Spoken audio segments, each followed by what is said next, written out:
You are listening to Bold Dreams Held Loosely, Visions Embodied. What does it mean to hold a bold dream loosely? It means imagining the wildest, most daring possible future for yourself and having the courage to set out toward it. It means faith in the process and in the destination that the journey makes possible that only takes shape as you journey toward it. It's being completely open to what life unfolds before you, trusting your internal compass will guide you to a place beyond your most wild imaginings. Visions Embodied is a collection of stories from way stations on the journey to self-actualization and becoming. We are all on different journeys, but we never walk alone. My name is Taryn Watts, and I am the founder of the Mind Rebel Academy.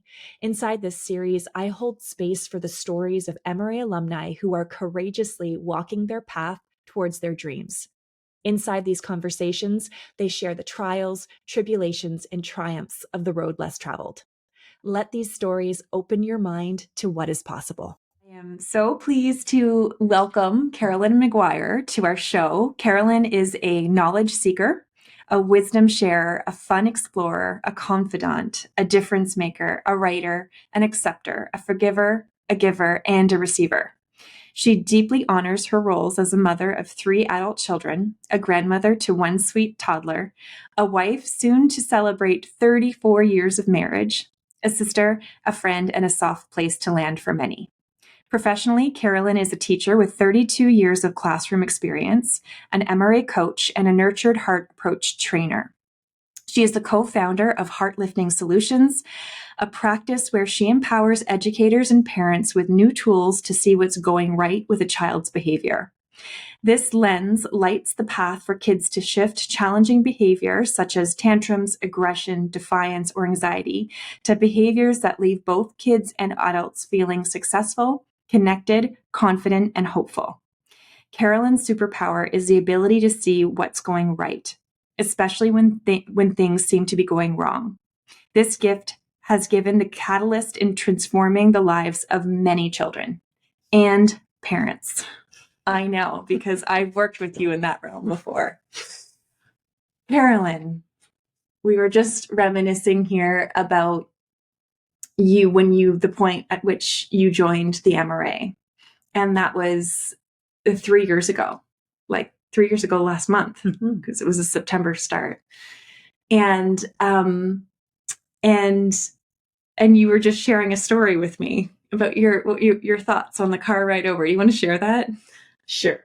I was thinking about how sad I would be if I hadn't taken that journey, because I just so love where I am right now, and I wouldn't have had the skills or the experience or the resources and the people that I have met that have helped me get here.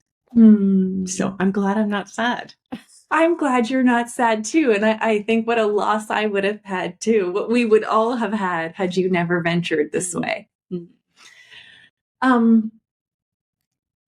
Tell us about the journey towards what led you here? Like, what led you to the MRA? I was retiring from education and knew that I wanted to continue making a difference in the lives of kids and parents and educators, but not in the classroom anymore. And I knew that I had to figure out how to not burn myself out in fulfilling that passion that I have. And like in retirement, like what would that look like? Yeah. Right. Yeah. And I remember our first call together. Like, I remember crying because I didn't know how I could accomplish that. So when we're in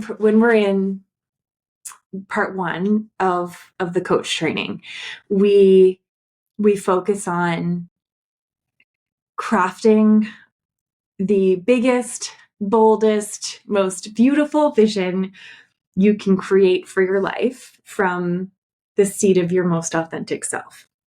So like what beautiful timing for you to do that work and like this like next chapter, this massive next chapter of your life.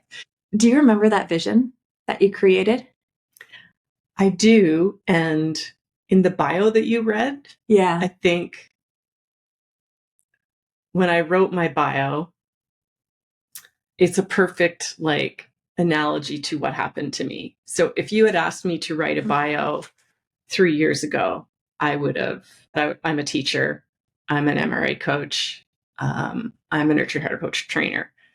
I might have tossed in that I was a mother of 3, because at that time in my life, I think I unknowingly that those were the things that gave me value in the world. Like what you did or who you my street cred, my credentials.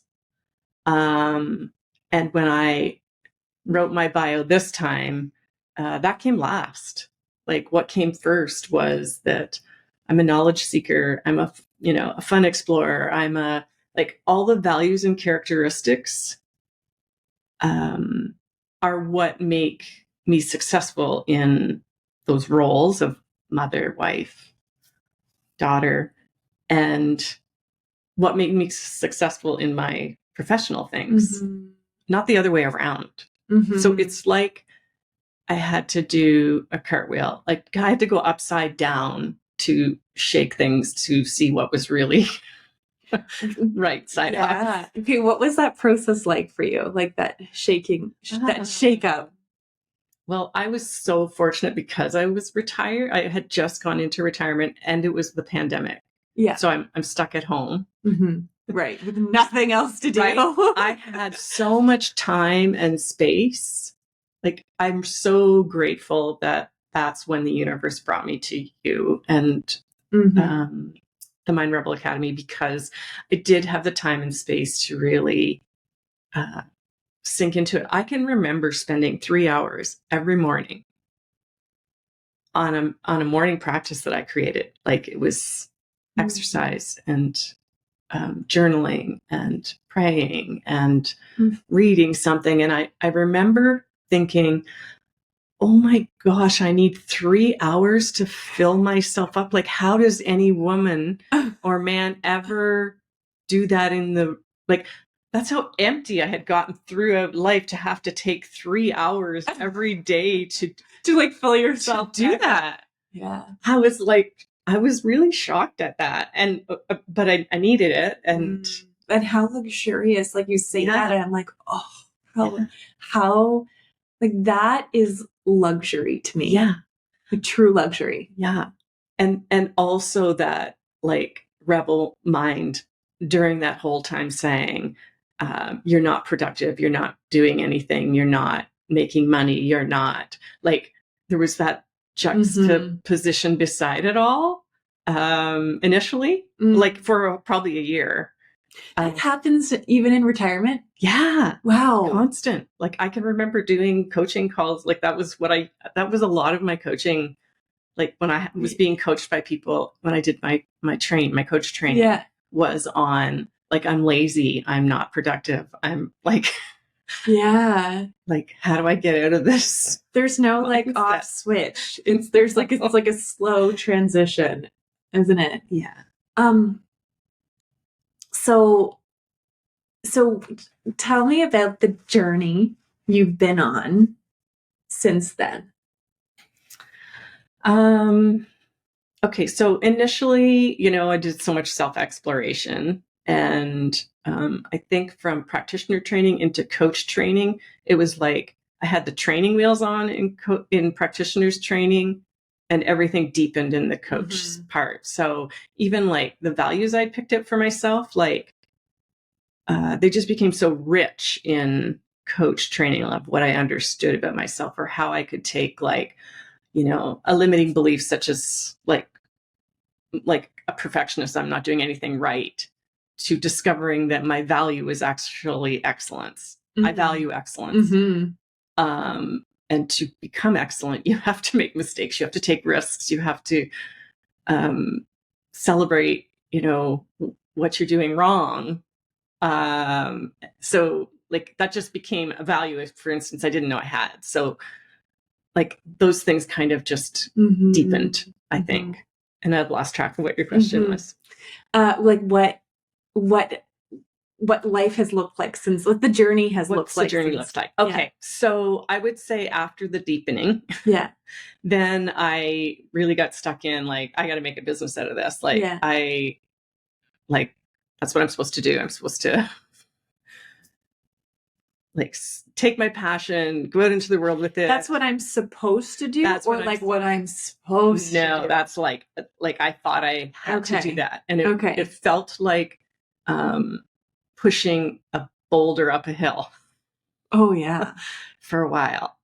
And doing the things I thought I was, the trainings I was taking and stuff I was supposed to do. And then somewhere along the way, I got introduced to the human design, it's called. And I found out I was a projector. And I read the line that a projector is the lighthouse. And you're supposed to shine, and those who are meant to will come to you. And it was like a weight got taken off my chest. Like, oh, I'm just supposed to shine? Like, oh, when I feel like it, I'm supposed to do that, speaking engagement in front of 1,000 teachers, and those who are ready will come to me after that. Or I'm supposed to work with a parent and they'll tell another parent, and that's my next family that I get to impact. So that's where I am now. It's just like so much richer. Like versus what were you doing before? I was taking the business training and watching the videos, and like I'm 58, and the social media stuff was just like for me. Like the social media stuff for me it just wasn't my thing. Like I like to be with people, and that's where my light shines. Right? Is the not posting something. And so like I just stopped doing it. Well, I didn't really start that piece. I'll admit. You stopped, making yourself believe that you should be doing it. Or even like last year I spent some money on like recording my so I train in the Nurtured Heart approach first. That's what I use first before I bring in all my other magic with that. And so I did like recordings, recorded the lessons so that I wasn't delivering them every time. And now I'm like, I'm not using, I'm just, that's what I love to do. I love to be hearing what the people in front of me are experiencing, and then taking what I'm teaching about and like embedding that. Oh, here's what that looks like there, which I can't do in a recording. Yeah. And so, that was a bit of a, whatever. It's like scratch that off the list. It's like the twisting turns we take when in this like fine dance between like where our souls are leading us, and then when our strategic minds get in the way and kind of detour us a little bit. Yeah. And so just recently, like we've sold our house and moved, and so from, I think, May till now, I haven't done any business stuff. And I mean, I think I sent you a message saying, you sure you want me on the podcast? Like, I'm not actually doing any business stuff. Like I really set the intention that wasn't my journey right then. My journey was getting our house ready that we'd been in for 30 years to sell. And, we've temporarily moved into our cottage for now till we figure out our next step. And it I don't think I would have listened to that voice before. Like I just, there was a little bit of like pushback from the mind rebel, like, because during this time, I've had like a speaking engagement request, and during the time you said that I'm not doing anything, and like an offer to do a chapter in a book, and I just was like, no, like I was able to just say no. Wow. Like say initially there was some like, what are you doing? Like, that's not the right thing to do. But my heart was, I guess, I've been able to listen, that's my journey right now, is tuning into my intuition. Yeah. Like, it was just like, no. Yeah. Go pack a box. And so when you said, are you sure you want me on the podcast? I was like, absolutely, because this is so much more. Building a vision is so much more than a vocation. It's like, that's like one little slice of the wheel of life. Like that's one little slice of the puzzle. Building a vision, and I think the most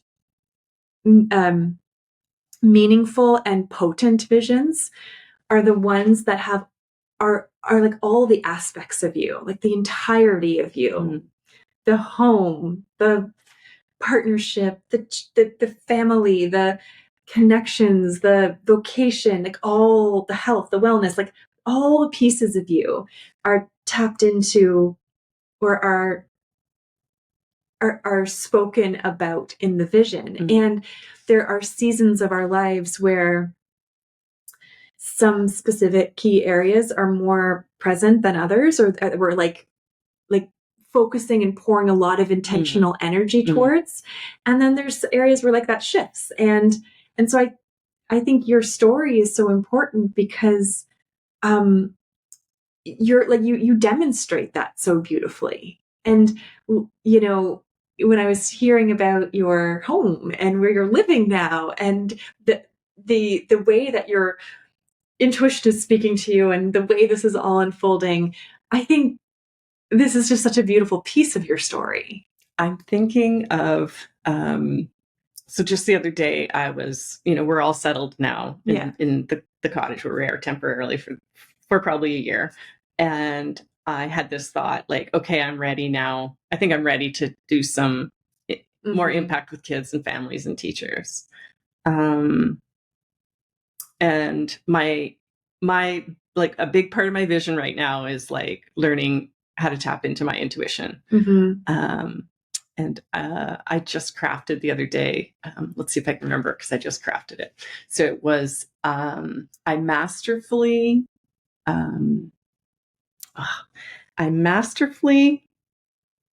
use my intuition and the knowledge and wisdom of my guides and my ancestors and my angels to lead me through life with grace and ease.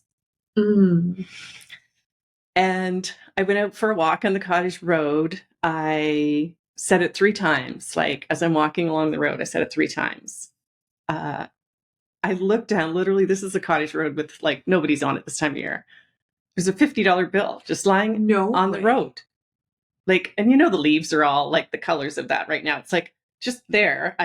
So I could pick up this $50 bill and I put it in my pocket. And I'm like, oh, well, okay.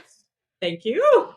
And then I get home and that night I get a message from a student teacher that I had, like, it's literally 7 years ago that I worked in the school I was at, and I trained all the student teachers that we had, reaching out to say, I need support. Like, I've got a really tough class. What can we do? And I was like, okay, like the universe is now saying, but like those are the those are the little like intuitive nudges I want. Like I really want to lead into the ease of it all. Yeah. Instead of pushing the boulder up the hill. Yeah. Yeah. And being a projector, like being responsive, you are the lighthouse, you are shining your own light. Yeah. You just like simply, whether you are speaking or helping or just walking down a country road, like you are shining your light and opportunities come in like the divine timing of it. Yeah. And I was even like, I was thinking, okay, what kind of offerings do I want to put out right now? But when that person reached out, I was like, okay, let's have a conversation and see what will serve you. And then we'll see who else wants to join that. Like it was the other way around, as opposed to me being like, oh, I'm going to offer creating the connected classroom course for 6 months, which I have done in the past. And I don't know what it'll be. Like, I want to listen to this person and see like, what do you need? Because there'll be 10 other people who need that. Again, like flipping it all. It's a flip. It's a flip for sure. And another flip that I've had, so part of my initial vision was around my family and connection and like, so paint that picture. So I have 3 adult children and they and their partners, and I now have a little grandbaby, and I didn't have the grandchild when I started the vision, but it was just like I wanted to have this like us all be connected because we're all in different, like I've got one in Vancouver and one in Guelph, and one was in Ottawa. They're in different places, and I wanted our next home to be like this place where we all come to, I have a vision about what that's going to look like with my husband. Like, my husband and I have this vision about what that's going to be. And in some of those significant relationships, I've had, not just there, but my immediate family, like, I've had some real struggles with connection things happen that I have never had in the past.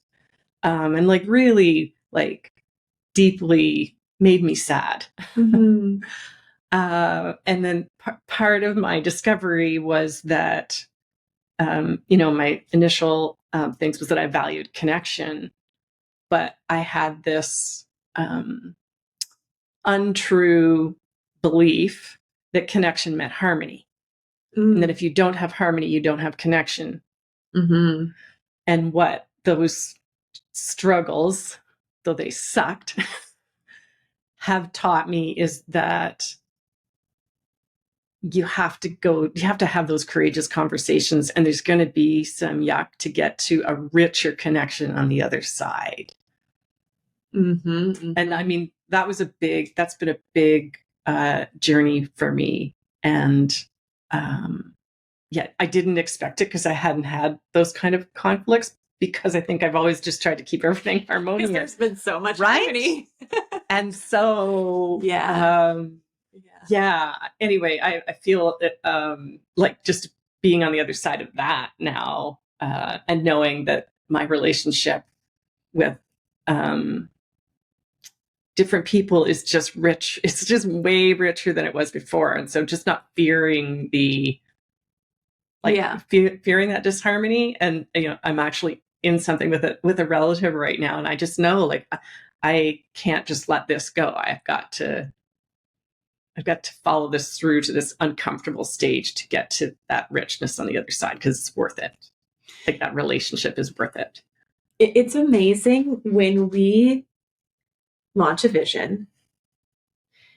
And when we launch a vision, whether it's so what I'm hearing is this harmony in your home, or not, sorry, I think I'm mixing up words, this hub of and family and connection, and this was all part of your vision. And then we launch it out into the ethers, into the universe, and we say, this is what I yearn for, this is what I want. And there is this law of the universe that says, and it's not the law of attraction that everyone knows, it's called the law of opposites. And it says, when you do that, everything unlike that will come up to be healed. Everything that is not that will pop up in your experience and come up for you to look at, and come up for you to heal it, come up for you to release it, transform it, examine it, whatever we need to do, move through it. And we cannot get to this vision unless we do that. There's no bypassing that. Right. There's resisting it and getting stuck there for years, repeating patterns, or just turning around back together, but there's no bypassing that. We have to move through it. I when you started to say that, I just was smiling ear to ear, because it's exactly what happened. Yeah. God darn it. Yeah. So one other thing I want to say, when you talk about the twists and turns, is that my ability to move through that discomfort of things being not harmonious, it's the skills that I had learned in my coach training that allowed me to do that. I can remember, I forget what we call it. Is it authentic listening? Yeah. Is that the term you give it? Authentic listening. Yeah. To really just not, just wholly listen to that other person, and not try and change their mind or give advice or project or say me too, or relate to their experiences in some way. Yeah. That I don't know how those relationships would have turned out had I not had those skills. That would have made me sad. So like, I'm so like, yeah. So when you think about your vision today, like I'm hearing so much surrender in you and what you're saying and the path and even the what feels like, well, I'm going to, but the life is going to show me this new client is going to show me what the what is. When you think of your vision today, what does it look like? My vision today is to continue making like an impact with kids and families and educators. And I've really given up on what that's going to be and how much it's going to be. Like, I just don't know. I have surrendered that. Like, there's key things around it. I know the feelings that I want. I know, yeah, I think around that, I just know the feelings that I want to have and the transformation I want to see in in kids. Like, what are the feelings that you want to have? I want parents and educators and kids to feel like they see themselves, like they can see their own strengths. I want them to feel hopeful. Like a lot of the, not all, but a lot of the people that come to me are really having challenging times with kids, and sometimes crisis, like really deep things with aggression and I see these kids, and I can see now, like with the language that I have, I can see their authentic self, and I can share that with them, and I can teach those parents and educators to see it too, and then to see them start to see it themselves and change. Like when I have a kid that says, I used to be a monster and now I'm a great kid. Like this is a kid who smashed a window in a school, right? Like he doesn't see that was his rebel. He doesn't see it as him. He sees now that piece of him isn't like, that's not who he was and not who he is. And so like, even like when I'm telling you, like I want that feeling where I'm like welled up, because had that child not been able to go on that path, like their lives would have been very damaged and wounded. And that's that feeling I'm getting right now. That's a feeling I want. I want to be kind of welled up inside, because that's a difference in the world. Like, yeah. A massive difference in the world. Yeah. And then the ripple effects of that. The ripple effects of one child who was struggling in a family, like that impacts their siblings, it impacts the parents, the teachers, the community. Like it has ripple effects. Yeah. Yeah. Some of which you will never see. Right. Yeah. And I mean, even to have that teacher reach out to me, like from 7 years ago, like, okay, something I imparted at that time helped that teacher. And now they know they've got kids that need more than what the skills that they have right there. So where am I going to go? Oh yeah, I remember. I remember Carolyn.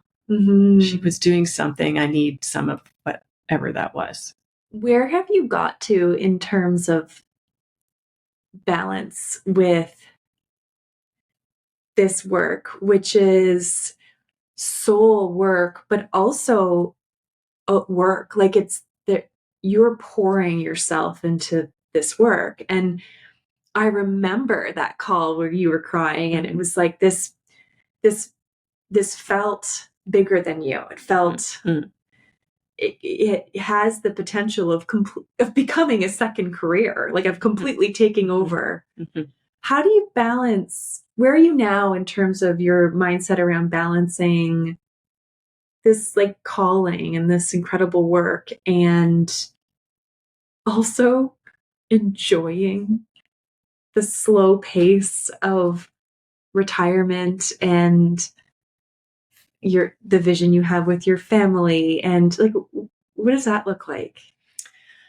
It looks like really listening. And sometimes I don't. Like, I don't want to make it sound like this is all sunshine and lollipops, because lots of times I don't. But I just know now, like, like I can remember, I think it was last April, I looked at my calendar and I was like, what the heck? Like every day was filled. And I remember thinking, like, I can't, like, that this isn't my this isn't my plan. This was not the plan. And I made the conscious choice, like, okay, I'm not taking on any more clients or teachers, or I just, like, I'm going to take the summer off like I used to take when I was an educator. And then, so I made the conscious choice to do that. And then I ended up having, like, one family ended up contacting me. So I had one family over the summer. But it was just a knowing that, like, okay, we're off the rails here. So, like, sometimes I have big chunks where I don't do any, like, I'll call it business stuff, but, like, that's my, like, professional passion stuff. But I also have, like, elderly parents I'm caring for. And sometimes that's the focus for the time. And then sometimes it's, let's go to Vancouver and see my daughter and her partner. And so how do I balance it? I think just by being intentional and then knowing the feeling of when it's like, oh, I've done too much. Like, even the move, like, once we got done the move, we were like, okay, we're not looking for another house right now, because we're pooped. Because that was a lot. That was a lot to pare down 30 years of household and 3 kids. I can only imagine. Right. And so, yeah.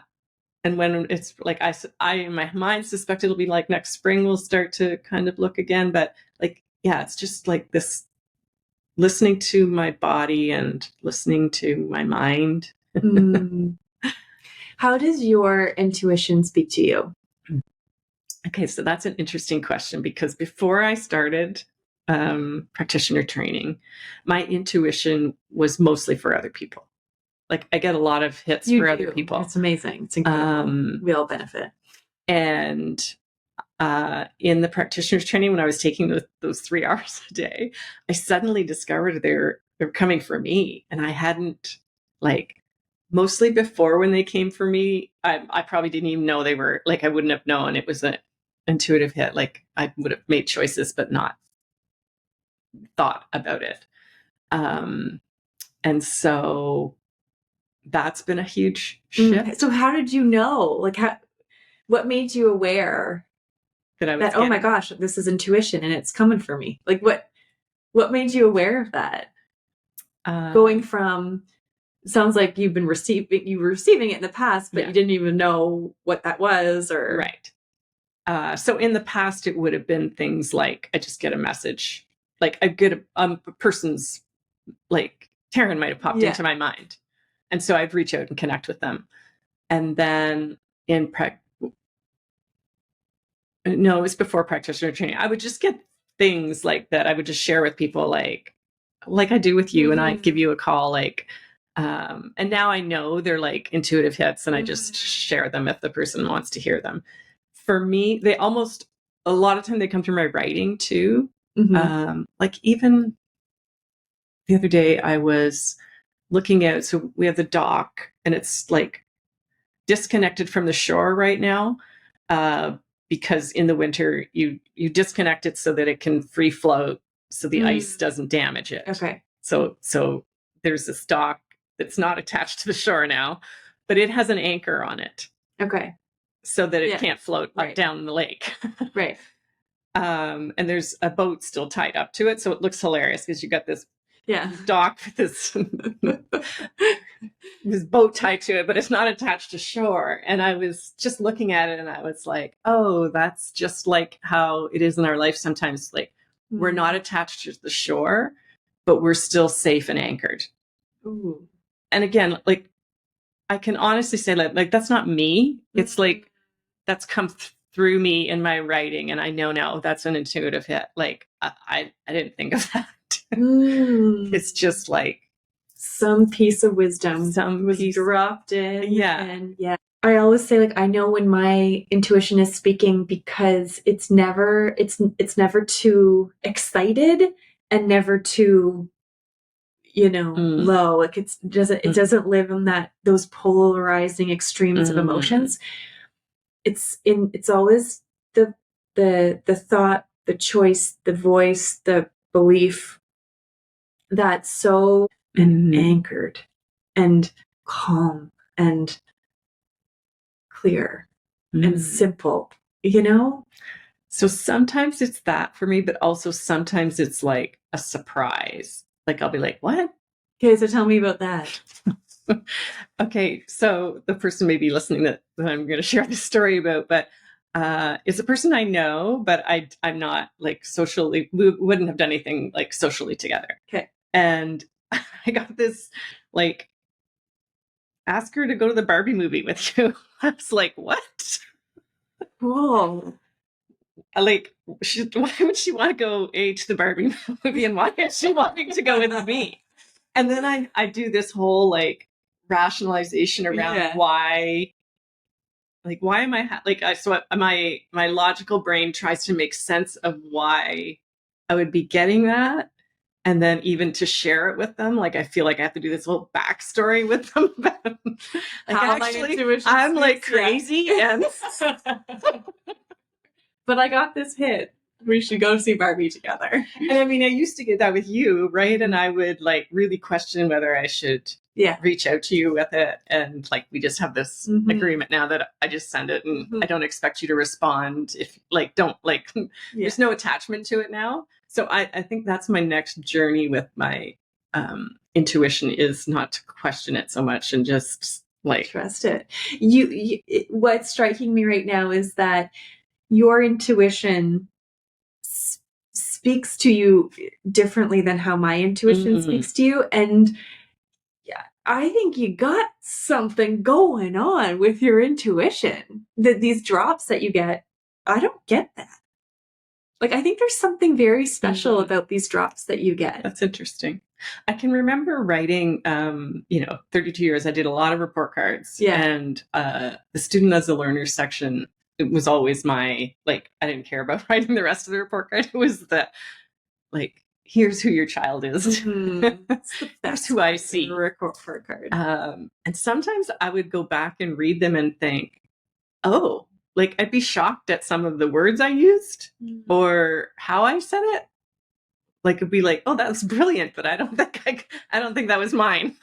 Well, I know it wasn't. Like it'd be like there'd be pieces of it that'd be like, oh, that's definitely through me. Yeah. Imagine moving through life just like trusting that more and more and more. Yeah. And I don't lots. Like I was awake the other night stewing over something with my parents, because of the life stage that they're at. And, when I got up the next morning, I was like, yeah, I'm definitely not surrendering or trusting right now. Yeah. What helps you to surrender and trust when you're in those moments? Sometimes nothing. Like sometimes I just stay in it. Yeah. Like in the middle of the night, I wasn't able to get tools to it was to draw in the middle of the whatever. I was actually, I think I sent my bio to Dawn at 2 a.m. because I was like, well, I'm up anyway. And I think that's okay. Like I think sometimes like just be in the muck, whatever. And then I don't know, the next day I saw like things just felt a little different. I got out for a walk. I found the $50 bill, like, Can you repeat that mantra one more time? Oh, okay. It's really new to me, so I have to really think about it. I masterfully use my intention and listen to the wisdom and knowledge of my guides, my ancestors, and my angels to lead me through life with grace and ease. I mean, if that was just the vision right there. Yeah, I was actually thinking that after I wrote it. It's like, you don't really need all the other pieces. What if that was just it? Yeah. And the journey was trusting every step of the way. Yeah. and learning how to listen and maybe give it space to be able to, because there are times that, like, so the question you asked is, how do I get out of it? Like, sometimes I haven't given my space for the intuition to come in, right? If I get too busy, or get doing too much or worrying too much or whatever, my rebel mind's driving the bus, or and there's no space for it. What words of wisdom would you, because you have many, you're such a wise soul, but what words of wisdom do you have to people at the very beginning stages of, like, hearing their intuition, hearing this the subtle voice inside, or the loud voice inside that's yearning them forward in some direction that feels unknown, feels scary, feels different? Like, what would you say? It's a really good question. Like, nothing's like dropping in for me right now other than just do what you're doing. Like, if you're listening to this podcast, you're on the journey, right? Like, that's true. Be on the journey, I guess, is the words of wisdom. Like, be willing to get on the journey. Okay, and what does the journey look like, feel like? What is it? How would you describe the journey? If someone's like, well, I don't know if I'm on the journey. Am I on the journey? Like, what is it? I think it's going to be different for everybody, but it's ultimately learning about who you truly are. Not your, if we swing right back to the beginning, like, not your credentials, not your profession, not your education, not all the roles you play, but who are you? What do you value? What characteristics do you want to show up in the world with? Like, how do you want to show up in the world? Like, that's the journey. And then the other stuff is like, feeds it. Like, that feeds your roles, and that feeds how you show up professionally, and that inside out, that or upside down, or whatever, topsy-turvy, or that's for me what the journey is. And not everybody is ready for not everybody's committing to do the journey.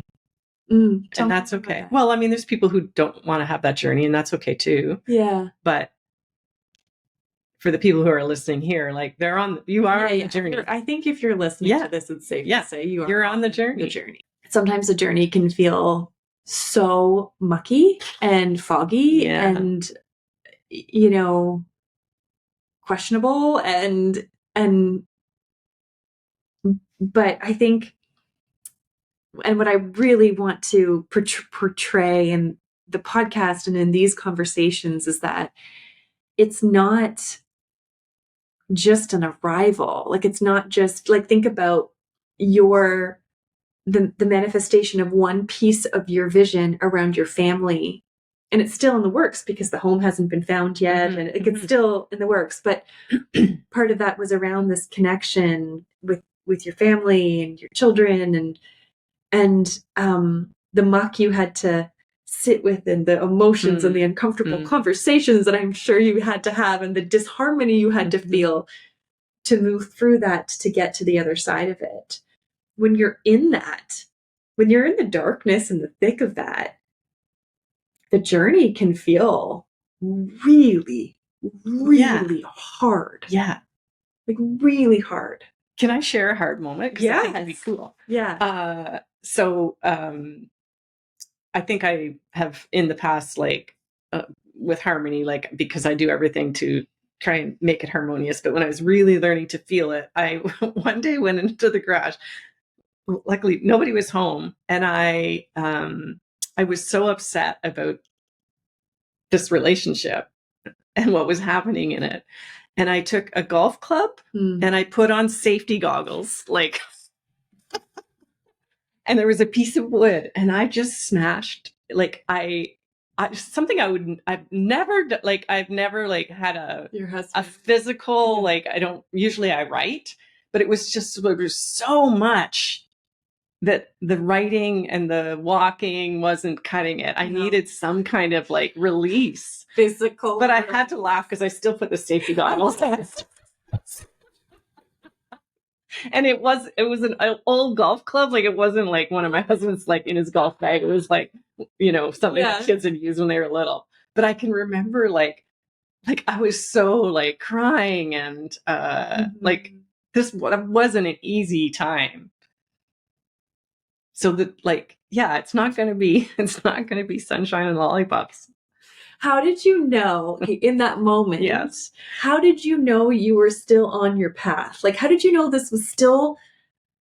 I didn't. Okay. I really didn't. I can remember when this relationship, like, it got resolved, and right before it, we were planning to have a conversation, and right before it, I wrote in my journal, like, I don't know how this is going to turn out. I think it's broken. Like, I don't think it's going to heal. And then it did. So I'm not gonna like pretend that I'm always like, oh yeah, I'm on. Yeah. Just trust and surrender. Like, there's times when I can be in that, and then there's other times when, you just hope. Hope. Yeah.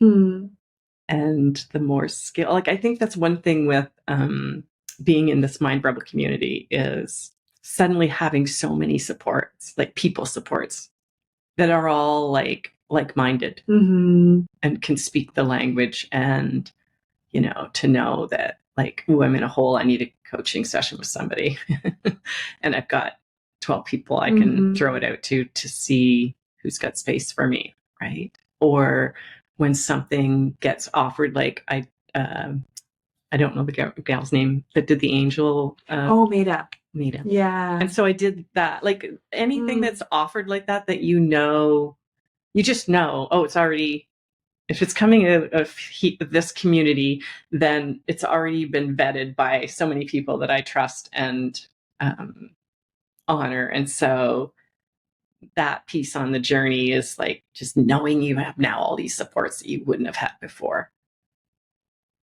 And the supports are key. Yeah. Like, really, community you build and the supports you put in place for yourself. Otherwise, it would be quite a challenging, lonely journey. Yeah. Like, I just see like water and like the pool noodles getting tossed out to people, right? Yeah. Yes. You're drowning. The life jackets, the pool noodles, oh, you need the rowboat, we'll be there.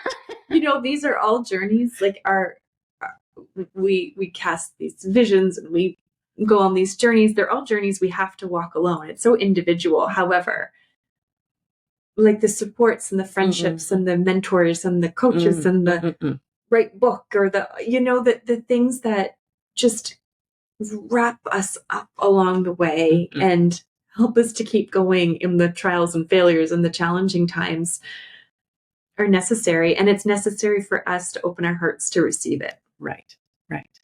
I think I've told you this before, that like, until I started with the MRA, I didn't have a mentor.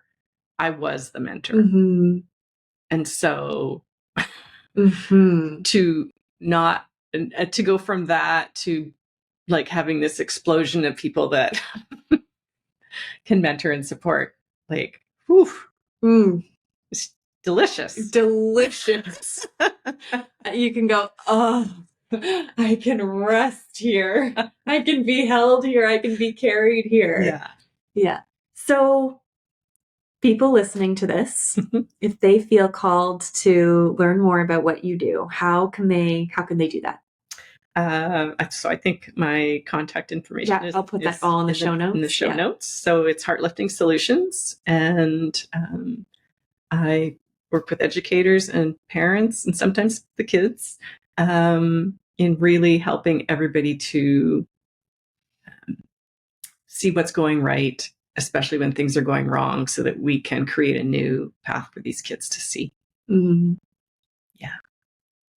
having worked with you personally a couple of years ago when I was going through a challenging time with my kids, I can wholeheartedly wholeheartedly recommend your services, your offers. You care so deeply about what you do. You are like in a league of your own in this work, truly. Thank you. Yeah. So I was just going to add to that like anybody who wants to work with me, you'll have to reach out, because I probably won't be putting anything out there for you to see. Right. Yeah. Other than the offerings that I do, they're just standing here's an introductory session, a complimentary introductory session on something, and that's how I run. I think it's a beautiful way to like craft an offering based on what is needed. Yeah. And everyone is kind of needing there's different stages or needing different things. So I think that's beautiful. Thank you. At the Mind Rebel Academy, we train and support world-class coaches and leaders. We believe that a person thriving inside of their life's work creates a ripple effect that will be felt for generations to come. If you have a yearning to more deeply impact those you love and serve, coaching can create a powerful outlet to step into your purpose. The MRA is wildly dedicated to our students and their potential. Becoming a coach is not something you do, it's someone you become. This is why we have designed our renowned ICF-accredited Mind Rebel Coach Training Series to be a unique blend of coach skills training and deep reflective self-discovery. The passion, integrity, and devotion that we bring to our programs creates an intimate, high-touch, and deeply transformative experience for our students. And to ensure that we maintain that level of service and support, our flagship coach training only begins once a year in the spring and is limited in size. Visit our website to learn more about our start dates and how you can apply to join at www.themindrebel.com. This is so much more than a training. This is your legacy.